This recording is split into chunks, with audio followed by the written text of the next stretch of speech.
কৃষিভিত্তিক YouTube channel কৃষি বাংলা 360 এবং গ্রিন এগ্রো কোম্পানির পক্ষ থেকে আপনাদেরকে সকলকে প্রাণঢালা অভিনন্দন। আসসালামু আলাইকুম। আপনাদেরকে যে পেঁপের প্রজেক্টটিতে নিয়ে আসছি, এখানে প্রায় 1000 পেঁপের চারা আছে। তার মধ্যে রয়েছে গ্রিন লেডি। এই যে দেখতে পাচ্ছেন, এটা হচ্ছে গাটো জাতের গ্রিন লেডির পেঁপের গাছ। এই যে এটা হচ্ছে গ্রিন লেডি, আপনারা দেখতে পাচ্ছেন, এটা হচ্ছে গ্রিন লেডি।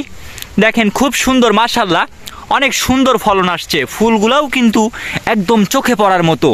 আর এই যে গাছের মাঝখানে আজকে আমি যে বিষয়গুলো নিয়ে কথা বলবো, সেগুলো হচ্ছে শুধু সফলতার গল্প নয়। আজকে কথা বলবো যে কিভাবে আপনার একটা প্রজেক্ট কিভাবে ব্যর্থ হওয়ার দিকে চলে যেতে পারে।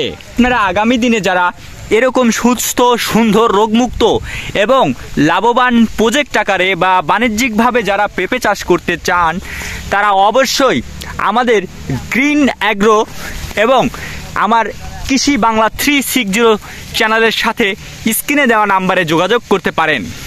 আমরা সারা বাংলাদেশের ছোট বড় প্রায় 200 থেকে 250টা প্রজেক্ট করাচ্ছি।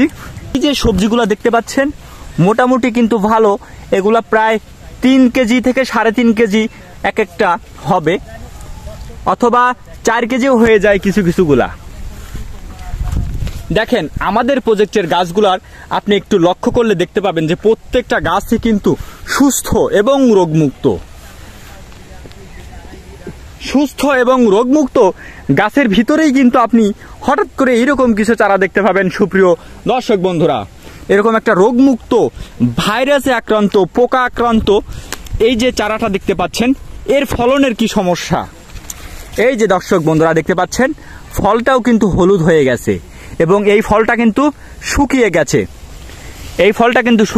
পাতাগুলা কিন্তু মারা যাচ্ছে। এই দেখেন পাতাগুলা মারা যাচ্ছে। টোবাকো মোজাইক ভাইরাস নামে একটা ভাইরাস, এর আক্রমণের ফলে কিন্তু পাতাগুলো কিন্তু সাদা কালোর একটা মিশ্রণ দেখা দেয়। এই যে দেখেন পাতাগুলাই কিন্তু সাদা কালোর একটা মিশ্রণ এবং পাতাটা কিন্তু কুকড়িয়ে গেছে। সুপ্রিয় দর্শক বন্ধুরা, তো এইরকম রোগ হলে আসলে প্রজেক্টের কি অবস্থা? দেখেন এরকম যদি আপনি চলতে থাকেন, আপনার গাছ কিন্তু 15 দিনেই, প্রায় 2 সপ্তাহের মধ্যে কিন্তু এই দেখেন এই গাছ থেকে কিন্তু এই গাছে অনেকটা চলে। দর্শক বন্ধুরা, আমি এখন যে পেঁপের গাছের নিচে বসে আছি, এটা একটা সুস্থ, সবল, রোগমুক্ত গ্রিন লেডি জাতের পেঁপে। আপনি দেখতে পাচ্ছেন যে পেঁপের গোড়া থেকে প্রায় 1 হাত উপরেই কিন্তু পেঁপের সুস্থ ফলনগুলো একদম সিরিয়ালি ধরে গেছে। এই পেঁপেগুলো কিন্তু মাটি হিট করবে। শুধু এই নয়, এই গ্রিন লেডি আর এই যে গ্রিন লেডি দেখতে পাচ্ছেন, এটা ফার্স্ট লেডি জাতের একটা চারা। আমি এখানে সবজির জন্য গ্রিন লেডি আর ফার্স্ট লেডি জাতের পেঁপেগুলাই লাগাইছি। আসলে দেখেন আপনার এই পেঁপের পাতাটা দেখেন। আমি আজকে যে মূলত যে বিষয়টা নিয়ে কথা বলবো, গাছের সুস্থতা। আপনি গাছের সুস্থ রাখতে পারলে, এই যে সুস্থ, সবল, রোগমুক্ত একটা গাছ এবং তার ফলনটাও কিন্তু দেখার মতো দেখতে পাচ্ছেন আপনারা। তো যদি এরকম গাছটাকে, পেঁপে গাছের মূলত সুস্থতাইটা মেন, যদি সুস্থ রাখতে পারেন তাহলেই কিন্তু ঠিক এরকম ফলনটা পাবেন। আর যদি দর্শক বন্ধুরা সুস্থ না রাখতে পারেন, এই যে দেখেন এই গাছটা কিন্তু সুস্থতার আওতায় নাই। দেখেন তার ফলনটা দেখেন, কয়টা ফুল আসছে তবুও কিন্তু তার ফুলের সুস্থ নাই। দেখেন আসলে এই গাছের সমস্যাটা কি? আপনি পেঁপে চাষ করলে অবশ্যই সমস্যার সম্মুখীন হবেন। কারণ হচ্ছে কি, পেঁপে গাছকে, এই হাইব্রিড জাতের পেঁপে গাছগুলোকে সুস্থ রাখতে গেলে কিন্তু অবশ্যই নিয়মিত পরিচর্যা করতে হবে। সার ব্যবস্থাপনা এবং মাটির খাদ্যর পাশাপাশি কিন্তু আপনার গাছের যে পাতার সুস্থতা, সেই বিষয়ে আপনাকে কড়া নজরদারি রাখতে হবে। তা না হলে কিন্তু আপনার পেঁপের বাগানটি কিন্তু পুরো প্রজেক্টটাই লস হয়ে যেতে পারে। ধরেন এই যে গাছটা দেখতে পাচ্ছেন, এই গাছের পাতাগুলা কিন্তু সাদা কালো একটা স্পট পড়ে গেছে। এই গাছটা কিন্তু খুব একটা আক্রমণ হয় নাই। আপনি যদি দেখেন যে এই যে গাছটা, এই সিরিয়ালি 3টা গাছ কিন্তু হালকা পাতলা আক্রমণ হয়ে গেছে। এই পাতাটা কিন্তু দেখেন কুকড়ে গেছে। আসলে এটা সমস্যা কি? এটা পেঁপে গাছের একটা কমন সমস্যা। মোজাইক ভাইরাস দ্বারা পেঁপে গাছটাকে আক্রমণ করে ফেলেছে। আসলে মূলত এটা চিনবেন কি করে? দেখেন দর্শক বন্ধুরা, যারা আগামীতে প্রজেক্ট করবেন তাদের অবশ্যই জানতে হবে, এই পাতাগুলা কিন্তু কুকড়িয়ে গেছে এবং পাতাগুলোর উপরে কিন্তু সাদা এবং সবুজের একটা মিশ্রণ, ডাগরা বাগরা হয়ে গেছে। এইটা এবং কচি পাতাতে এটা বেশি আক্রমণ করে।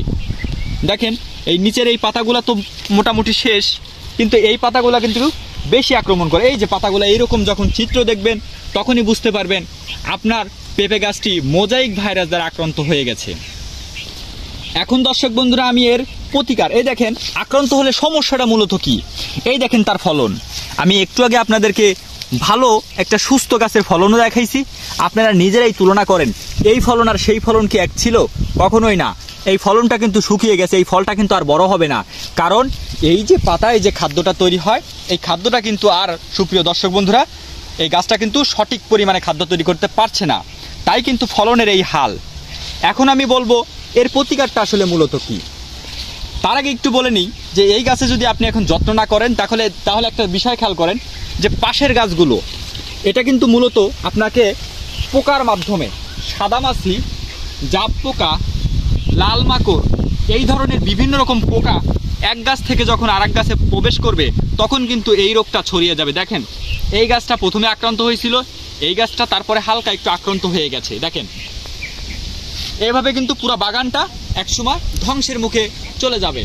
তাই আপনার বাগানের সুস্থ রাখতে আপনাকে বোঝার সাথে সাথে কিন্তু একটা প্রতিকার ব্যবস্থা, প্রতিরোধ ব্যবস্থা করে তুলতে হবে। সেই প্রতিরোধ ব্যবস্থাটা আসলে মূলত কি? সেই প্রতিরোধ ব্যবস্থা হচ্ছে, যারা নতুন তাদের ক্ষেত্রে আগে বলে নেই, যারা নতুন তারা এই ধরনের রোগ দেখার সাথে সাথেই আমাদের স্ক্রিনে দেওয়া নাম্বার অর্থাৎ গ্রিন অ্যাগ্রো সার্ভিস সেন্টারে অবশ্যই আপনারা যোগাযোগ করবেন, অবশ্যই যোগাযোগ করবেন, যাতে করে আমরা সর্বোচ্চ পরিমাণ একটা সমাধান দিতে পারি। এছাড়াও আপনারা হেলথ সেন্টারে কল করে আমাদের সাথে এই শিডিউল যে স্প্রেটা, এটা মূলত সাদামাছি, জাপ পোকা, লাল মাকড় সকল ধরনের পোকার কারণে কিন্তু হয়।